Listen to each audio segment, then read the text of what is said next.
প্রত্যেকের ভালো ছাত্র হওয়ার জন্য এবং জীবনে সফল হওয়ার জন্য আমি তোমাদের কাছে 5টা টিপসের কথা বলবো।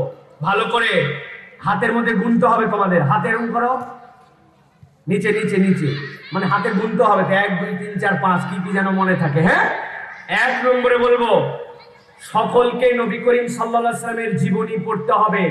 আজকে যে আব্বুকে আম্মুকে বলবা আমি অত কিছু বুঝি না, আমাকে একটা নবীজির সুন্দর জীবনী আমাকে কিনে দিতে হবে। কার কার বাসায় নবীজির জীবনী আছে? আমাদের মুজাহিদ ভাই 50টা আর রাহিকুল মাকতুম গিফট করবে, এটা নিয়ে আসা হয়েছে আলহামদুলিল্লাহ। কিন্তু সকলকে তো এটাই দফায় দেওয়া হচ্ছে না, কিন্তু শপথ করতে হবে ওই মানুষের জীবনী পড়বো যার জীবনের আদ্যপাত্য সংরক্ষিত, যার জীবনের ছোট বড় ভিতর বাহির কোনো কিছু সংরক্ষিত নেই, এরকম তার লাইফে কিছু নাই। এরকম একজন মানুষই কোন পয়গম্বরের জীবনে এরকম সংরক্ষিত নয় অথেন্টিক সোর্সে। অতএব যার জীবনের সকল দিক সংরক্ষিত তিনি মুহাম্মদ সাল্লাল্লাহু আলাইহি ওয়াসাল্লাম। তুমি পড়ো বঙ্কিমচন্দ্র, তুমি পড়ো বিশ্বকবি রবীন্দ্রনাথের জীবনী, তুমি পড়ো বিদ্রোহী কবি নজরুল ইসলামের জীবনী, তুমি পড়ো বিখ্যাত বিখ্যাত উপন্যাস, বিখ্যাত বিখ্যাত গোয়েন্দা চরিত্র, কিন্তু তুমি জেনে রাখো এদের জীবনের ভিতরের বাহিরে সব দিক প্রকাশিত নয়। এইগুলার অনেকগুলা কাল্পনিক, অনেকগুলা বাড়াবাড়ি, অনেকগুলা মিথ্যা অন্ধকার দ্বীপ ধামাচাপা দেওয়া, ভালোটুকু কেন প্রকাশ করা। আর একমাত্র তোমার আমার নবীর পুরো জীবনের পুঙ্খানুপুঙ্খ পরিষ্কার ভাবে লেখা, সেই জায়গায় এই নবীর জীবনে কোনো কালিমা নাই। আল্লাহ সাক্ষ্য দিয়েছেন ওয়া ইন্নাকা লাআলা খুলুকিন আযীম, তিনিই তোমার আমার মানদণ্ড, তিনিই তোমার আমার নীতি, তিনিই তোমার আমার আদর্শের বাটখারা। অতএব প্রত্যেককে আল্লাহর নবীর জীবনী পড়তে হবে। কারা কারা বাড়িতে যায় বলবে, বলা হাত তোলো। আমাদেরকে আল্লাহ নবীর জীবনী কিনে দিতে হবে। রেডি? রাজি আছো? কি কিনে দিতে হবে বলো? আল্লাহর নবীর জীবনী বলো, আল্লাহর নবীর জীবনী বলো। ইনশাআল্লাহ পড়বা তো? পড়বা তো? এটা 1 নম্বর। 2 নম্বরে তোমাদের পিতা মাতার কথা শুনতে হবে। বাবারা, বাপ মার কথা শুনতে অনেক সময় মন চায় না। আমি আমার জীবনের কথা বলি। আমার জীবনে আমি একবার মাত্র লাইফে সেকেন্ড হয়েছি। এটা শোনানোর জন্য বলছি না, বাচ্চারা আসছে তো ওদের জন্য বলছি। দাখিলের টেস্ট পরীক্ষায় 2 মার্কে সেকেন্ড হয়েছিলাম। এছাড়া কেমনে জানি আল্লাহ রাব্বুল আলামিন আমাকে কোনোদিন সেকেন্ড করেন নাই। কি ইউনিভার্সিটি, কি মাদ্রাসা, কি ওই এমফিল পিএইচডির ভর্তি পরীক্ষাতেও আমি কেমনে জানি ফার্স্ট হয়েছিলাম। এটা বলার উদ্দেশ্য কি? বিশ্বাস করো আব্বা আম্মার অনেক কথা আমার অপছন্দ হতো। তোমাদের কাছে একটা গোপন কথা বলে দিব। আমি একবার রাত করে আমার আব্বার বিরুদ্ধে আল্লাহর কাছে দোয়া করছিলাম, আল্লাহ আমার বাপ মরে গেলেই ভালো। কি জন্য জানো? সকাল 8টা থেকে দুপুর 1টা 25 পর্যন্ত গুড়া মাছ ধরছি নদীতে, চোখ টোক লাল হয়ে গেছে। আব্বা এমন পিটাইছে, আমি একটু মাছ ধরছি জন্য একটু মাছ ধরছি, 8 ঘন্টা মাছ ধরছি, একটু মাছ ধরা। কিন্তু আব্বার মায়ের শুনে আমি মনে মনে বলছি আমার বাপ মরে গেলে আমি মাছটা ভালো করে ধরতে পারবো। এটা বলার উদ্দেশ্য কি? এই কথাটা আমি মুখে মুখে বলি নাই, মনে মনে বলছি। আমাদের স্মৃতিতে নাই যে আমাদের বাপ মায়ের মুখে মুখে কখনো তর্ক করছে, আমাদের স্মৃতিতে নাই। আব্বা আম্মা শাসন করছে, মারছে, ভালোবাসা দিচ্ছে, মনে মনে রাগ করছি। কিন্তু এখনকার বাচ্চাদের তবিয়ত চেঞ্জ হয়ে গেছে, ও মনে মনে রাগ করে না, মুখে মুখে উত্তর দিয়ে দেয়। ঠিক না? বেয়াদবি হয়ে যায়। এটা আমাদের জীবনের ব্যর্থতার কারণ। আমি তো আমার কোনো সফলতার কারণ খুঁজে পাই না। আমি আল্লাহর দয়া আর আমার বাপ মায়ের এই দোয়া আমার কাছে এইটুকুই পুঁজি মনে হয়। এছাড়া তো আমি এমন কোনো ছাত্র না। কিভাবে পাইলাম? তুমি তোমার জীবনে যদি সফল হতে চাও হোল লাইফ, আমি তোমাদের জন্য বললাম প্রিয় ভাইয়েরা, পিতা মাতা অনুসরণ করতে হবে। আল্লাহর বৈধ নির্দেশের মধ্যে যা আছে তোমাকে মেনে নিতে হবে। এটা 2 নম্বর। মন চাবে না, সন্ধ্যার পরে আসতে বলছে, অমুক কথা বলছে, তোমার মন চাবে না, কিন্তু এরকম মনের বিরুদ্ধে কাজ করা যাবে না। 1 নম্বর বলছে আল্লাহর নবীর জীবনী, 2 নম্বর বলেছি পিতা মাতার কথা শুনতে হবে। 3 নম্বর বলবো as-salatu fi waqtiha, নামাজ ফরজ হয়ে গেলে কোনো কথা নাই, ফরজ নামাজে কোনো গাফলতি নাই। সালাতের মধ্যে তোমাকে যেতে হবে। যেভাবে হোক তুমি নামাজমুখী হয়ে থাকো, তুমি পিতা মাতার কথা শোনো, নবীর জীবনী পড়ো, নামাজমুখী থাকো, আল্লাহ তোমাকে গাইড করে সফলতায় নিয়ে যাবে ইনশাআল্লাহ। লোকে বলবে ব্রেন ভালো না, বুদ্ধি ভালো না, অমুকের সাথে পারে নাই, ক্লাসে 70 জনের মধ্যে 70 রোল, এগুলা কিচ্ছু তোমাকে ঠেকাতে পারবে না। তোমার সামনের পথটুকুকে মসৃণ করে রব্বুল আলামিন তোমাকে আগায় দিবেন। 4 নম্বর বলবো তোমাদের জন্য আশ-শুকরু লিল্লাহ, আল্লাহর জন্য কৃতজ্ঞ হতে হবে। আমরা অধিকাংশ আল্লাহর জন্য কৃতজ্ঞ নয়। অ্যারোগেন্স অফ নলেজ আমাদের মধ্যে আসছে, জ্ঞানের বাহাদুরি।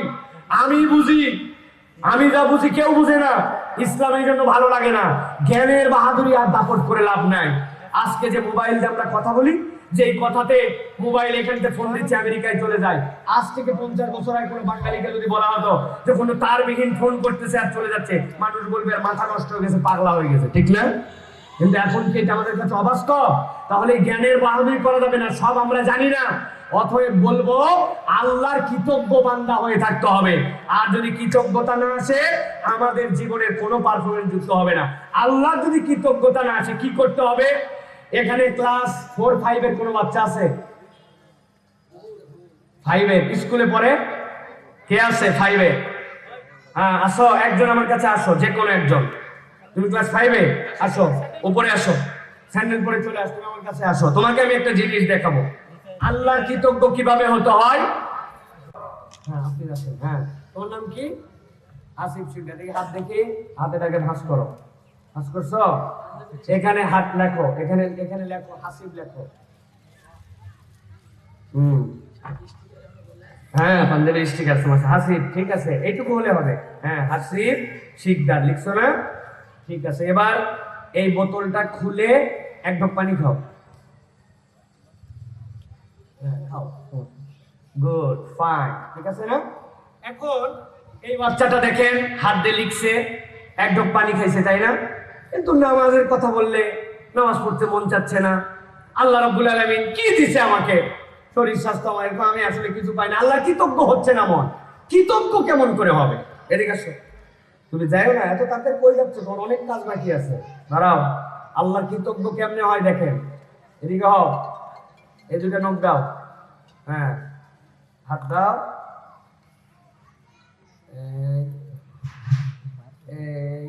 হ্যাঁ এই দুই নখ তোমার এখন খোলা যাবে না, ঠিক আছে? এই দুই নখ তোমার বাঁধা থাকলো, এই দুই নখ তোমার বাঁধা থাকলো। এখন তুমি হাসিব লেখো। হ্যাঁ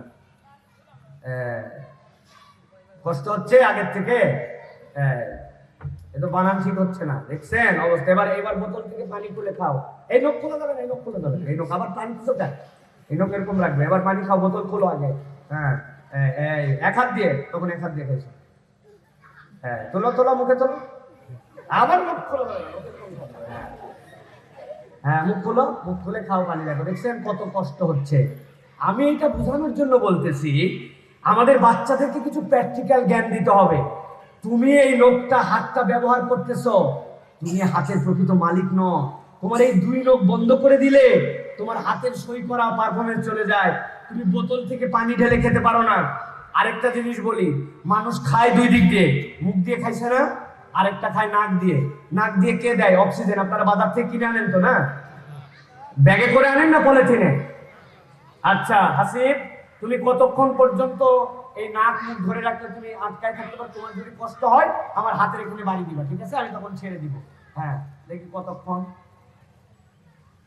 কয় সেকেন্ড পারে, ভালো করে ধরো। হ্যাঁ এই দেখছেন 15 সেকেন্ডে শেষ।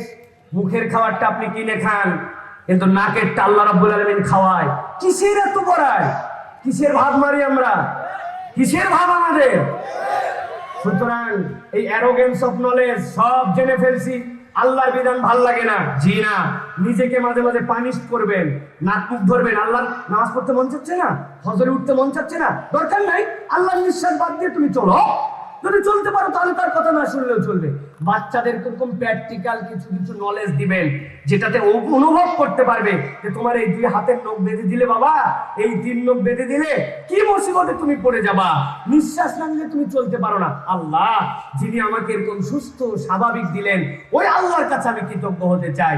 এইভাবে আমাদের বাচ্চাদেরকে কৃতজ্ঞতার বোধ জাগ্রত করতে হবে। মাশাআল্লাহ মাশাআল্লাহ, যাও, থ্যাংক ইউ, ঠিক আছে? তাহলে আল্লাহর কৃতজ্ঞ হতে হবে, ঠিক আছে? আল্লাহর কৃতজ্ঞতা আমাদেরকে বুঝে বুঝে স্মরণ করে করে আদায় করতে হবে। আল্লাহ হাসিবকে বড় করে করুন, আল্লাহুম্মা আমিন। মাশাআল্লাহ, আমি 3টা পয়েন্ট বলেছি আপনাদের কাছে, শুকর পর্যন্ত এসেছি। সর্বশেষ 5 নম্বর, জীবনে সফলতার জন্য ধৈর্য লাগবে, আপনার সবর লাগবে। আপনি একদম সবকিছু অচিরেই দ্রুত সবকিছু হাতের মুঠায় পেয়ে যাবেন এরকম নয়। আপনাকে সব সময় মনে করতে হবে আমাকে ধৈর্যের সাথে অপেক্ষা করে করে সামনে এগোতে হবে, ধৈর্যের সাথে যেতে হবে। তৎক্ষণাৎ আমি কিছু পেয়ে যাব, চাইলাম আর পেয়ে গেলাম, বিষয়টি এরকম নয়। তাহলে আমার জীবনে যদি নবীজির চরিত্রকে আদর্শ হিসেবে নিয়ে নেই, পিতামাতার কথা শুনি, নামাজ ওয়াক্ত মতো আদায় করি, আল্লাহর প্রতি কৃতজ্ঞ হই, আল্লাহ তুমি আমাকে যা দিস, আল্লাহ আমি না ক্লাসে 70তম, কিন্তু এরকম লক্ষ পৃথিবীতে শিশু আছে যে তো পড়ালেখাই করতে শিখে নাই, তাহলে তার থেকে তো আল্লাহ রাব্বুল আমিন আমাকে ভালো রাখছে, আলহামদুলিল্লাহ। আমার বাচ্চা সে জানে তার প্রতি আল্লাহর পক্ষ থেকে কত বড় পরীক্ষা। তো আপনি আপনার বাচ্চাকে নিয়ে এত বেশি ঘাবড়ায় গেছেন কেন?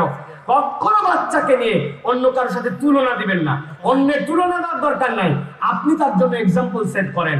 আর বাপ পিতা যারা, তাদের জন্য একটা কথা বলবো, আপনাদের পছন্দ হবে না, বাপেরা এত ব্যস্ত, এত ব্যস্ত। এখন মানুষ জিজ্ঞাসা করে আপনার বাচ্চার খবর, বলছে ভাই পড়ালেখার বিষয়টি আমি বলতে পারবো না, আর মায়ের কাছে শোনেন। আর মা এগুলা খবর রাখে। যেই বাপ নিজের জীবনের ব্যস্ততার জন্য তার সন্তানের খবর রাখে না, মায়ের উপরে চাপাই দেয়, এটা একটা ব্যর্থ বাপ। এই বাপ হচ্ছে একটা সমাজের জন্য, আমি বলবো এই বাপ একটা সমাজের জন্য আমাদের কালপ্রিট বাপ। আপনি আপনার এত ব্যস্ততা, আপনার উত্তর প্রজন্ম, সে আপনার বংশ, সে আপনার রক্ত, সে আপনাকে সামনে প্রেজেন্ট করবে, আর আপনি তার খবর জানেন। আপনার এত ব্যস্ততা দুনিয়ার বুকে, এটা কাজ দেবে না প্রিয় ভাইরা।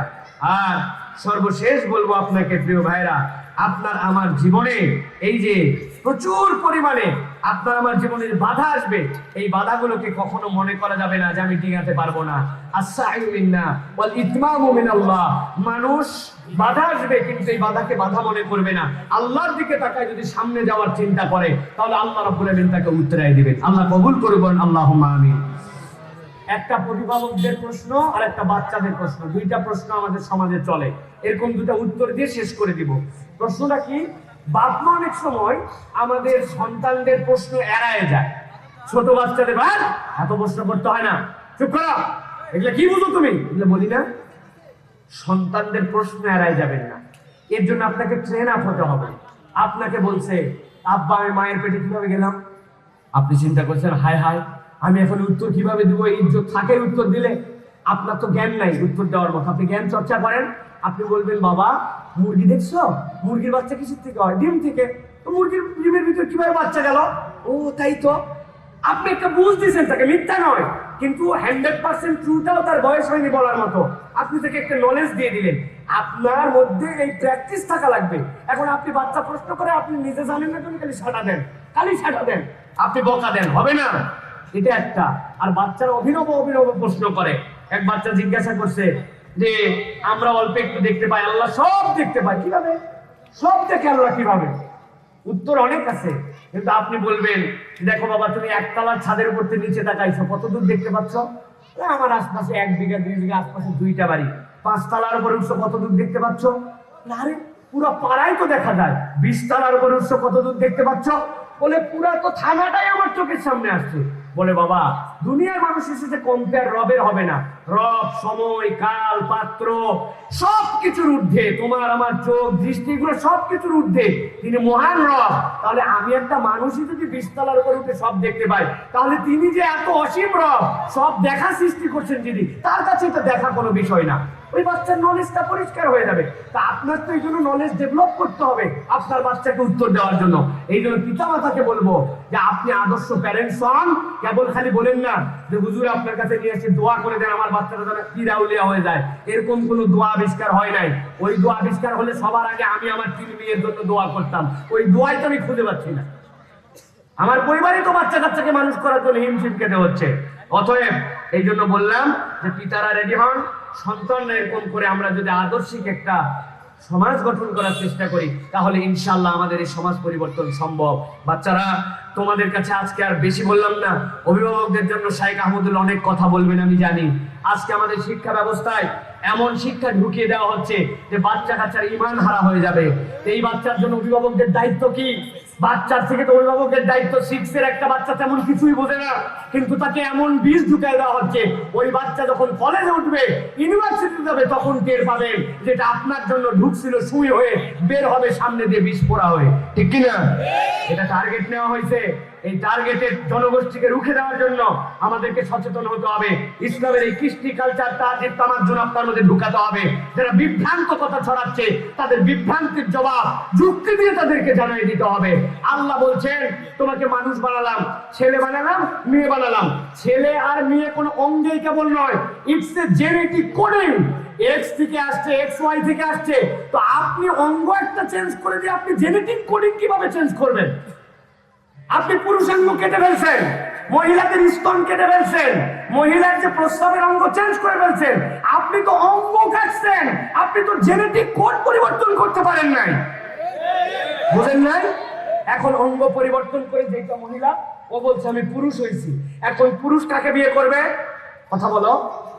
পুরুষ মহিলাকে বিয়ে, বলো পুরুষ কাকে বিয়ে করবে? ছিল নারী, মন কলা খায়, পুরুষ হয়েছে। এখন পুরুষ হওয়ার পরে পুরুষ কাকে বিয়ে করবে? নারী। আসলে যে পুরুষ হয়েছে বলছো কি পুরুষ হয়েছে? ও তো পুরুষ হয় নাই, ও আছে নারী, আরেকটা নারীকে বিয়ে করতেছে, সমকামের দিকে যাচ্ছে। ওনারা মনে করে আমরা বুঝি না, কিন্তু আমরা যেটা বুঝেছি এটাই বাস্তবতায় প্রমাণিত হবে। সতর্ক না হলে আমাদের জন্য কিন্তু বিরাট বড় বিপদ আছে, ঠিক কিনা?